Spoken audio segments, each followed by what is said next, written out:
Lucy's Kitchen, it's Lucy's Kitchen. She's Lucy and she's got a kitchen. Lucy's Kitchen. And now that we've got your attention, let's cook. Hi there. Welcome to Lucy's Kitchen. I'm Lucy, and this is my kitchen. Today we're going to make chicken kapama. It's a Greek braised cinnamon chicken. It's one of the most traditional Greek dishes that families serve on a regular basis at home, and my family was no different. We had this at least once a week, I'd say. When I say at least once a week, it's because if there was any left over, we would definitely eat it again the next day. It's so delicious. And kapama means cover. It's a Turkish word, and it means to cook under cover. And so this dish is very handy. In fact, in the villages, people would not have ovens, and therefore they needed dishes that they could cook on top of a little flame, because many people only had one little burner. And my grandmother only had one little burner. So this was the kind of dish that you could cook anytime. You didn't have to wait until Sunday when you would carry your big, pan of roasted meat and stuff to the baker and use his oven. So chicken kapama, what's in it? Well, we've got chicken, of course. Now you can use a whole chicken and cut it into pieces. You can use boneless chicken. If you do, don't cook it for as long as we're cooking ours. I'm using bone-in, skin-on thighs, and they're very meaty, delicious, and it's the perfect flavor in my opinion. But you might not want to eat chicken skin, and that's okay. You can remove it, but I would recommend leaving in the bone because it definitely gives it a little extra flavor, and it's just wonderful. Then we've got also all of our wonderful spices. Now, Greece is right there at the cusp of the Middle East, right between Europe and Turkey. And when you think about it, it's natural that it would have Turkish influences in its cuisine.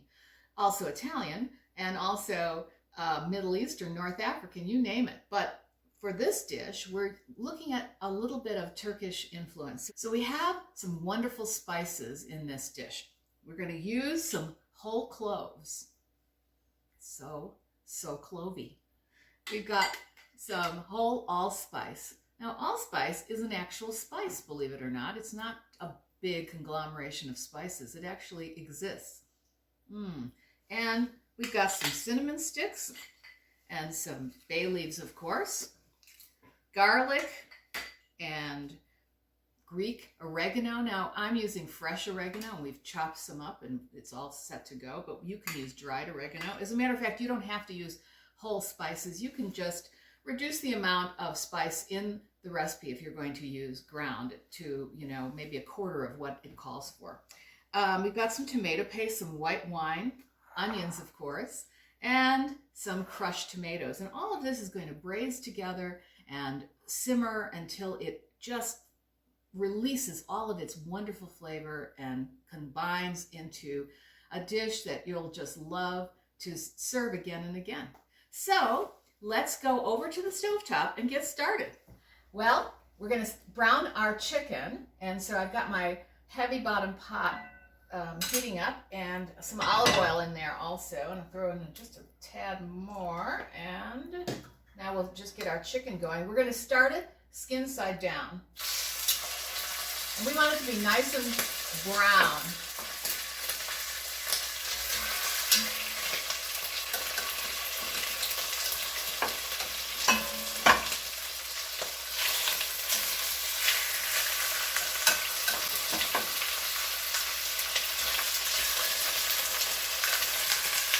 So browning the chicken has a double duty.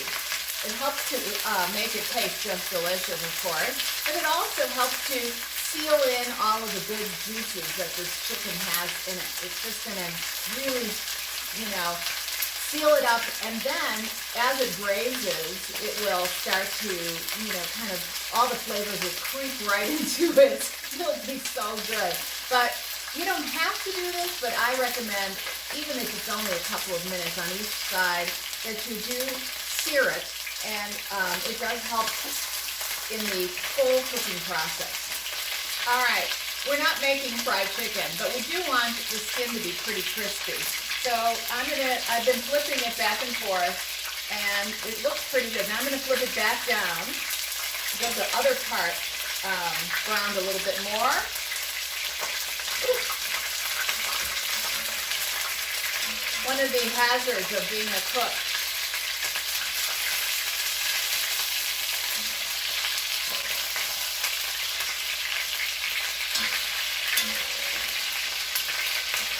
It's really looking good. Now, if you're using boneless chicken, you don't have to spend very much time on this step. Just a couple of minutes on each side, and that should do it. You just want to get rid of that raw look of the chicken. And again, it seals in the moisture, and you do want that when you're making a chicken dish, especially one that braises. You want to make sure that it doesn't dry out while it's cooking.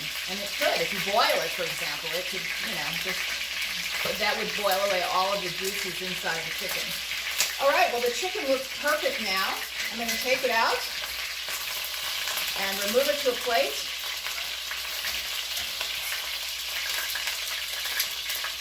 Heat. Ah.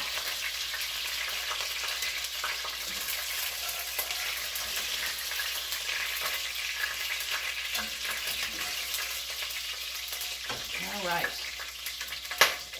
Ooh, okay. Very active. Now we're going to put in the onions. I've turned down the heat so they don't burn. So it's great because there's all this great chicken, stuff stuck to the bottom, which is called the fond. And so when you throw in the onions, it deglazes that and adds to the delicious flavor. I'm going to add in the garlic now, a couple of cloves of garlic chopped.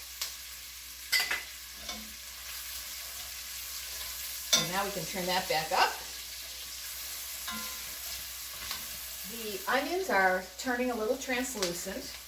They look beautiful. They're nice and shiny and very, very fragrant.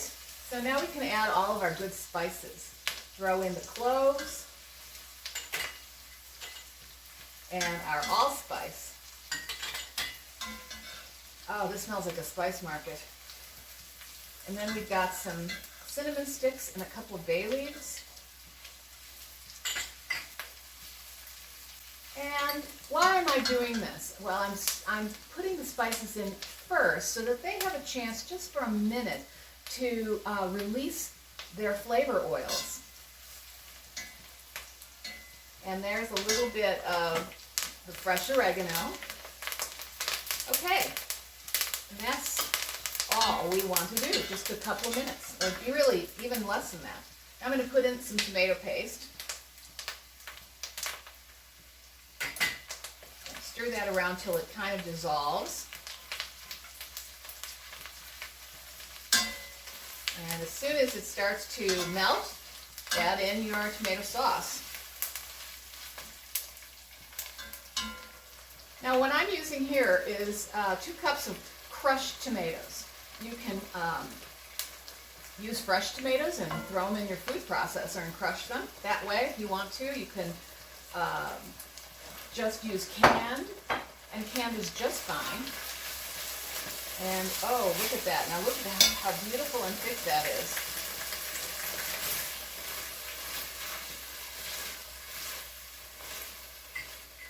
All right, and here's a cup of white wine. And I'm going to start with a teaspoon of salt and a half teaspoon of pepper, and taste it later and make sure that that's sufficient. It's a good start.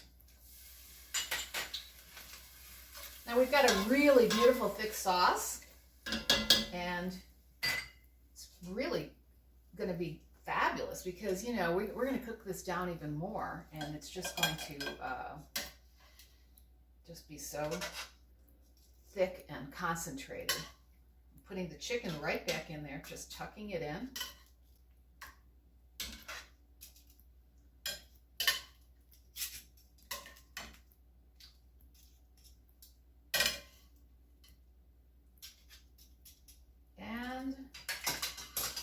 Just pour the juices in too, even though it's not much. They add a little bit of something. So now I'm going to just cover this up and bring it to a boil.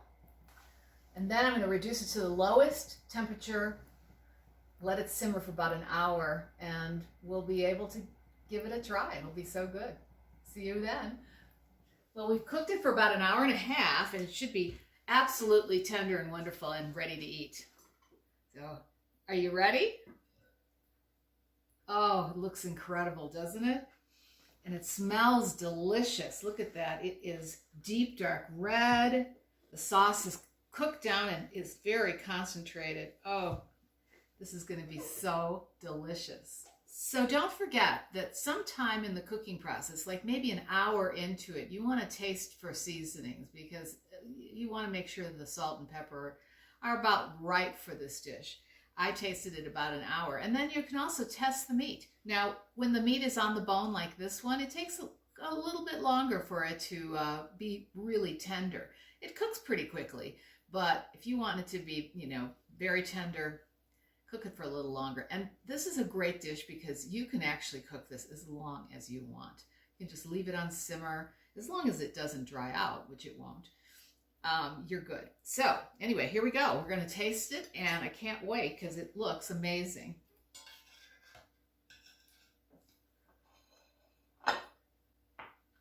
Now, typically you might serve this with some roasted potatoes or fried potatoes, Greek fried potatoes, or you could serve it over noodles, which would be delicious. You could serve it with rice.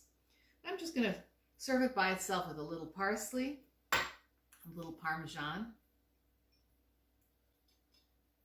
Now, of course, Parmesan isn't a Greek cheese. You can use kefalotiri, which is a Greek cheese. You can even sprinkle a little feta on here, and it would be absolutely tasty. I like Parmesan because it holds up a little, and it's salty.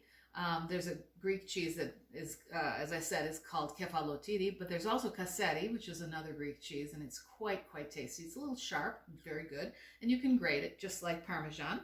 And here we are. It's a beautiful plate, and I'm ready to give it a taste. I'm going to grab a bite right now. Wow, it's so good. Very tender. The meat is fall off the bone good. It's so savory. It's got those beautiful cinnamon, clove, and allspice subtleties.